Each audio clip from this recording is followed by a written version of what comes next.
വേട്ട അവസാനിച്ച് നിരകളെ വിശ്വസിപ്പിച്ച ശേഷം അവരെ പിന്തുടർന്ന് വേട്ടയാടുന്നവനാണ് യഥാർത്ഥ വേട്ടക്കാരൻ. മോഹൻ ബഗാൻ സൂപ്പർ ജയൻസ് ഈ ഒരു കാറ്റഗറി ഓഫ് ഹണ്ടേഴ്സിൽ പെടുന്നവരാണ് എന്ന് അവരുടെ ട്രാൻസ്ഫർ ഹിസ്റ്ററി പരിശോധിച്ചാൽ നമുക്ക് വളരെ കൃത്യമായിട്ട് മനസ്സിലാകും.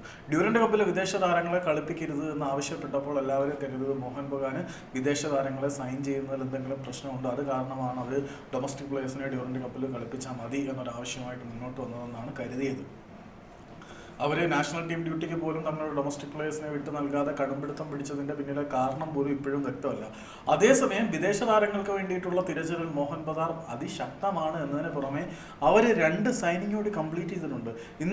ഇന്നലെ അവർ FC ഗോവയുടെ മുന്നേറ്റനിര താരമായുള്ള ഡ്രാസിജിനെ സ്വന്തമാക്കിയെങ്കിൽ ഇന്ന് റൗണ്ട് ക്ലാസ് പഞ്ചാബ് FC യുടെ, അതായത് കഴിഞ്ഞ സീസണിൽ ഇന്ത്യൻ സൂപ്പർ ലീഗിൽ അത്യാവശ്യം നല്ല പെർഫോമൻസ് നടത്തിയ പഞ്ചാബ് FC യുടെ താരമായിട്ടുള്ള സമീർ സെൽസ്കോവിച്ച് എന്ന ബോസ്നിയൻ ഡിഫൻസീവ് മിഡ്ഫീൽഡറെയാണ് തങ്ങളുടെ കൂടാരത്തിലേക്ക് കൊണ്ടുവന്നത്.